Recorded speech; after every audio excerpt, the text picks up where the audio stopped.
اعوذ باللہ من الشیطان الرجیم بسم اللہ الرحمن الرحیم۔ جس چیز کے بدلے انہوں نے اپنے لیے بیچ ڈالا وہ بہت بری ہے، یعنی اس جلن سے کہ اللہ اپنے بندوں میں سے جس پر چاہتا ہے اپنی مہربانی سے نازل فرماتا ہے۔ اللہ کی نازل کی ہوئی کتاب سے کفر کرنے لگے تو وہ اس کے غضب بلائے غضب میں مبتلا ہو گئے، اور کافروں کے لیے ذلیل کرنے والا عذاب ہے۔ اور جب ان سے کہا جاتا ہے کہ جو کتاب اللہ نے اب نازل فرمائی ہے اس کو مانو، تو کہتے ہیں کہ جو کتاب ہم پر نازل ہو چکی ہے ہم تو اسی کو مانتے ہیں، یعنی یہ اس کے سوا اور کتاب کو نہیں مانتے، حالانکہ وہ سراسر سچی ہے، اور جو ان کی آسمانی کتاب ہے اس کی بھی تصدیق کرتی ہے۔ ان سے کہہ دو کہ اگر تم صاحب ایمان ہوتے تو اللہ کے پیغمبروں کو پہلے ہی کیوں قتل کیا کرتے تھے، اور موسیٰ تمہارے پاس کھلی ہوئی معجزات لے کر آئے، پھر تم ان کو کوہ طور جانے کے بعد بچڑے کو معبود بنا بیٹھے، اور تم اپنی ہی حق میں ظلم کرتے تھے۔ اور جب ہم نے تم لوگوں سے پختہ عہد لیا اور کوہ طور کو تم پر اٹھا کھڑا کیا اور حکم دیا کہ جو کتاب ہم نے تم کو دی ہے اس کو زور سے پکڑو، اور جو تمہیں حکم ہوتا ہے اس کو سنو، تو وہ تمہارے بڑے تھے، کہنے لگے کہ ہم نے سن لیا، لیکن مانتے نہیں، اور ان کے کفر کے سبب بچڑا گویا ان کے دلوں میں رچ گیا تھا۔ اے پیغمبر ان سے کہہ دو کہ اگر تم مومن ہو تو تمہارا ایمان تم کو بری بات بتاتا ہے۔ کہہ دو کہ اگر آخرت کا گھر اور لوگوں یعنی مسلمانوں کے لیے نہیں اور اللہ کے نزدیک تمہارے ہی لیے محسوس ہے، تو اگر سچے ہو تو موت کی آرزو تو کرو، اور ان اعمال کی وجہ سے جو ان کے ہاتھ کے آگے بیچ چکے ہیں یہ کبھی اس کی آرزو نہیں کریں گے، اور اللہ ظالموں سے خوب واقف ہے۔ اور ان کو تم اور لوگوں سے زیادہ زندگی کے حریص دیکھو گے، یہاں تک کہ مشرکوں سے بھی بڑھ کر۔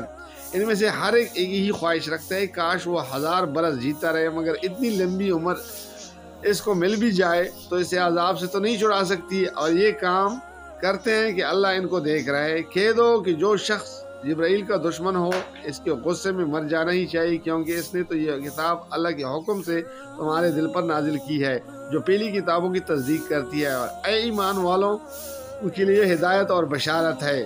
جو شخص اللہ کا اور اس کے فرشتوں کا اور اس کے پیغمبروں کا اور جبرائیل اور میکائیل کا دشمن ہو تو ایسے کافروں کا اللہ دشمن ہے، اور ہم نے تمہارے پاس سلجھی ہوئی آیت ارسال فرمائی، اور ان سے انکار وہی کرتے ہیں جو بد کردار ہیں۔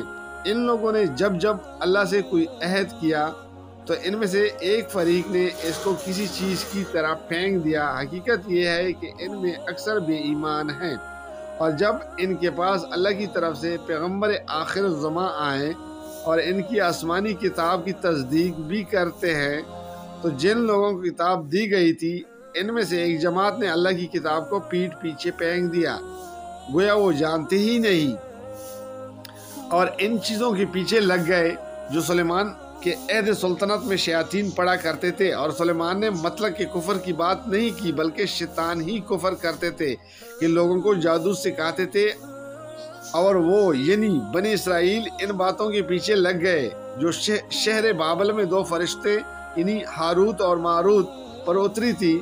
وہ دونوں کسی کو کچھ نہیں سکھاتے تھے جب تک یہ نہ کہہ دیتے کہ ہم تو ذریعہ آزمائش ہیں، تم کفر میں نہ پڑو۔ غرض لوگ ان سے وہی چیزیں سیکھتے تھے جو میاں بیوی میں جدائی ڈال دے، اور اللہ کے حکم کے سوا وہ اس چیز سے کسی کا کچھ بھی نہیں بگاڑ سکتے تھے، اور کچھ ایسے منتر سیکھتے جو ان کو نقصان ہی پہنچاتے تھے اور فائدہ کچھ نہ دیتے تھے۔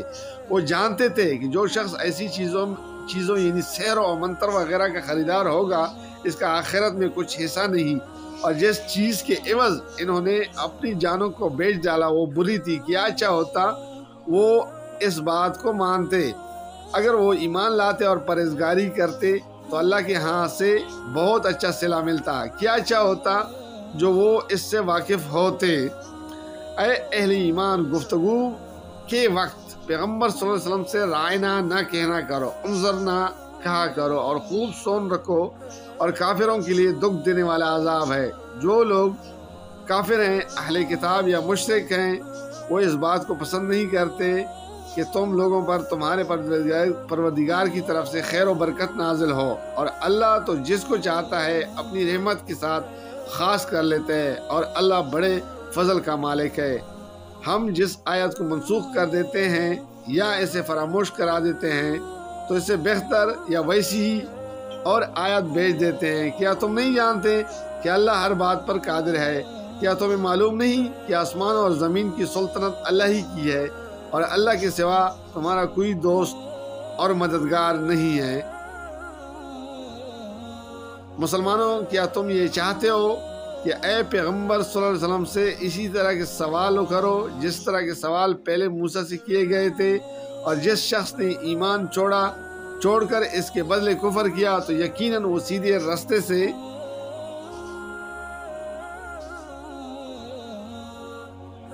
بھٹک گیا۔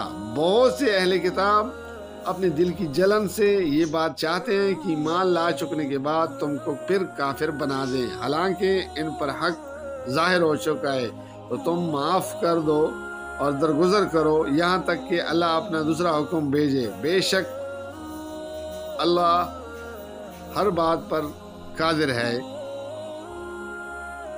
اور نماز ادا کرتے رہو اور زکوٰۃ دیتے رہو، اور جو بلائی اپنے لیے آگے بھیج رکھو اس کو اللہ کے ہاں پالو گے۔ کچھ شک نہیں کہ اللہ تمہارے سب کاموں کو دیکھ رہا ہے۔